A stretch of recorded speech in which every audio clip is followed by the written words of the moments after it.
politiko. Wala siyang pwesto sa gobyerno. Wala ring hawak na boto o titulo ng kapangyarihan. Ngunit sa likod ng bawat kwento ng sugal, kontrobersya at impluensya, isa ang pangalan na paulit-ulit na lumilitaw sa anino. Charlie Tiu Hai Sing Ang, mas kilala bilang Atong Ang.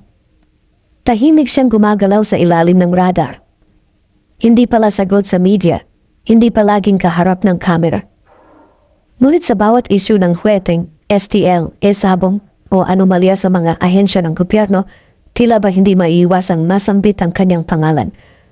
Para bang may puwersang kumukonekta sa kanya sa lahat ng ito. At kahit wala siyang opisyal na papel, sinasabing malapit siya sa mga pinakamalalakas na personalidad sa bansa, kabilang na si dating Pangulong Joseph Erap Estrada. Balikan natin ang dekada 90. Sa panahong ang sugal ay ikinukubli sa likod ng mga sindikato at lihim na transaksyon, may isang pangalang biglang sumingit sa gitna ng usapan. Isang figure na may kakayahang magpaikot ng bilyong halaga kada linggo. Isang misteryosong negosyanteng sinasabing nasa likod ng malalaking operasyon ng huweteng, jay alay, at off-fronton betting. Hindi siya naupo sa trono ng kapangyarihan, pero maraming nagsasabing siya raw ang nasa likod ng mga taong nakaupo roon. Ngunit kung ang iba'y nabubulok sa kulungan dahil sa sugal, si Atong Ang ay tila walang bahid. Umaakyat sa lipunan na parang nilalakad lang ang isang pribadong hagdan, maluwag, walang pantay at walang humaharang. Habang kaliwat kanan ang sinisindak ng batas, si Atong ay parang hindi natitinag. Tahimik lang siya sa gilid, ngunit patuloy ang pag-ikot ng pera, ng impluensya, at ng mga koneksyon sa kanyang paligid. Ayon sa mga nakakakilala sa kanya, hindi siya basta sugarol, hindi rin siya basta negosyante. Isa raw siyang henyo sa isang larong hindi kayang sukatin ng simpleng legal o illegal. Dito hindi sapat ang talino o yaman. Dito kailangang kilala mo ang tama at hawak mo ang makapangyarihan. At sa larong ito, si Atong Ang isa sa mga pinakakinatatakutan at pinakakilala. Isa siyang master ng tinatawag nilang gray area ng lipunan, isang espasyong malabo kung saan ang bawal ay ginagawang mukhang legal at ang legal ay ginagamit bilang harapang takip ng mas malalalim na operasyon. Taong 2001, sumabog ang isa sa pinakamalalaking eskandalo sa kasaysayan ng politika sa Pilipinas. Sa gitna ng impeachment ni Pangulong Joseph Erap Estrada, isang pangalan ang hindi na nawala sa mga dokumento, investigasyon at headline, Atong Ang. Ibinunyag ni Chavit Singson na si Erap umano ay tumatanggap ng bilyon-bilyong pisong koleksyon mula sa juweteng at ang mismong tagapamagitan, ang bagman na naghahatid ng pera ay si Atong.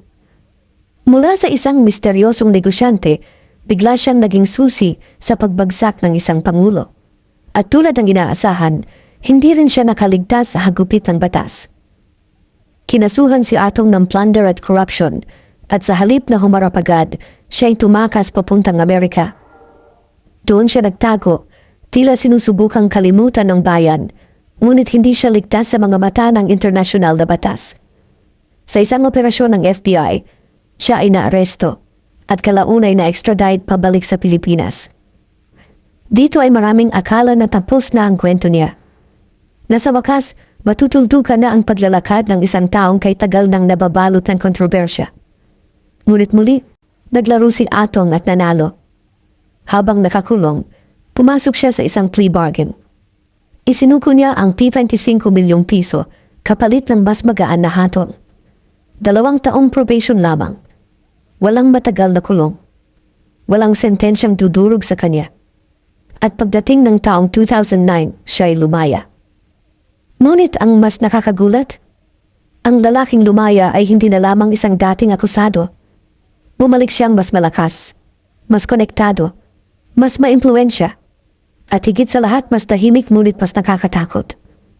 Sa paglipas ng mga taon at pagupo ng bagong administrasyon, muli na namang sumingit sa mga usapan ng kanyang pangalan. Ngayon, hindi na siya inilalarawan bilang gambling lord, kundi isang consultant. Ipinakilala niya ang sarili bilang isang dalubhasang tagapayo sa mga legal na laro ng gobyerno, STL, jay alay, at electronic gaming. Ayon sa kanya, layunin niyang tumulong sa gobyerno, ayusin ang sistema, linisin ang bulok na kalakaran ng sugal sa Pilipinas.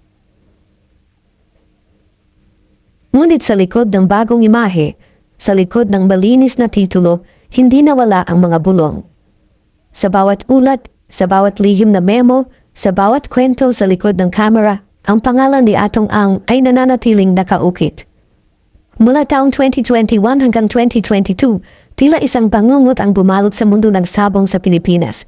Isa-isa, paunti-unti, hanggang sa umabot sa 34 na katao ang biglang nawala. Pawang mga sabongero, empleyado, at mananaya, lahat may koneksyon sa isabong. Walang paalam, walang bakas, at mas lalong walang bangkay. Ilang buwan ang lumipas pero ni isa sa kanila ay hindi na muling nakita. Dito nagka-interes pati ang Senado at nagkaroon pa ng inquiry. Doon mismo inamin ni Atong na ang kanyang kumpanyang Lucky 8 ay nakakakuha ng 3 billion gross commission bawat buwan mula sa e-sabong. Isang bagay na bumigla sa mga senador na nandoon, pero pagkatapos ay wala ding nangyari dahil pag-co-regulated umano ang kanyang pinapatakbong negosyo. Habang patuloy ang panggigipit ng mga nawalan ng mahal sa buhay, isang testigo ang lumutak. Isang dating tauhan sa mga sabungan, si Julie Dondon Patidongan, mas kilala sa alias na Totoy. Sa kanyang salaysay, ibinunyag niya ang isang nakakakilabot na kwento. Ayon kay Totoy, pinaslang daw ang ilang sabunggero at itinapon ang kanilang mga katawan sa Taal Lake. Ngunit ang tunay na yumanig sa publiko ay ang pangalan ng di umano'y utak ng krimen na kanyang binanggit. Si Charlie Atong Ang. Sa parehong pahayag, idinawit din ni Totoy ang isang hindi inaasahang personalidad sa mundo ng showbiz, ang actress na si Gretchen Barreto. Ayon sa kanya, may direktang koneksyon si Barreto sa mga operasyon ng isabong na nauugnay sa mga nawawalang biktima. Sa kanyang mga pahayag, lumitaw ang imahe ng isang mas malawak at mas organisadong grupo sa likod ng mga pagkawala, isang sindikatong kayang itago ang ganitong kalaking krimen sa loob ng mahabang panahon. Ang salaysay ay mabilis na umabot sa Department of Justice. Sa isang panayam, kinumpirma ni DOJ Secretary Boying Remulla na dahil sa pagkakadawit ng kanilang mga pangalan sa testimonya, itinuturing na ngayong mga suspek sina Atong Ang at Gretchen Barreto. Hindi na ito usapin ng pag-uugnay lamang. Sa mata ng batas, sila ay bahagi na ng isinasagawang formal na investigasyon. Ngunit hindi naghintay ng katahimikan ng kampo ni Atong. Agad siyang bumuwelta at nagsampa ng 5 kaso laban kay Totoy. Kasama rito ang grave threats, slander at perjury. Ayon sa kanyang panig, ang buong kwento ni Totoy ay isang imbento, bahagi ng mas malawak na paninira na naglalayong ilagay siya sa gitna ng eskandalo. Sa isang hiwalay na pahayag, isiniwalat pa ni Atong na may dating staff na nangikilumano sa kanya ng 300 milyong piso. Kapalit ng halagang iyon ay pananahimik tungkol sa mga akusasyong ngayon ay ipinabato sa kanya. Sa kabilang banda, nanindigan din ang kampo ni Gretchen Barreto. Ayon sa kanyang abogado, si Barreto ay isa lamang sa mga alpha investors sa isabong noon at wala siyang kinalaman sa anumang krimen. Wala raw siyang pakikilahok sa mga pagpupulong na may kaugnayan sa mga nawawalang sabongero. Tinawag nilang katawa-tawa at walang basihan ng mga paratang ni Totoy. Ngunit sa kabila ng mga pagtanggi, nananatiling kasama ang kanilang mga pangalan sa listahan ng mga suspek. Ayon sa DOJ, binubuo na ang formal na kaso at sa mga susunod na linggo ay inaasahang magsisimula ang mas malalim na legal na proseso.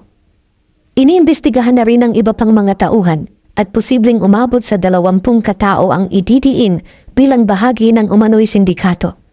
Habang umiinit ang investigasyon, lumilinaw din ang bigat ng tanong na kinakaharap ngayon ng publiko. Kung totoo ang mga pahayag ni Totoy, sino ang mga tunay na nasa likod ng pagkawala ng 34 na katao? Kung hindi naman totoo, sino ang may kapangyarihang gamitin ang kasinungalingan bilang sandata laban sa mga kilalang pangalan? Sa puntong ito, umalabo ang linya ng katotohanan at manipulasyon. Sa gitna ng nawawalang buhay, lumulutang ang mga pangalang dati tila untouchable. Ngunit ngayong sila ay iniimbestigahan. Isang tanong na lang ang natitira. 34 ang nawala. Walang bangkay, walang hustisya. Isang makapangyarihang negosyante, isang sikat na aktres, at isang sindikatong gumagalaw sa dilim, lahat iisa ang tanong, sino ang tunay na may sala? Sa dami ng pagdududa at pahayag, lumalabo ang linya ng totoo at kasinungalingan. Si Atong Ang ba ay biktima lang ng politika? O siya ang maestro ng isang larong hindi natin nakikita? At kung si Gretchen Barreto'y inosente, bakit siya pa rin ang laman ng mga investigasyon?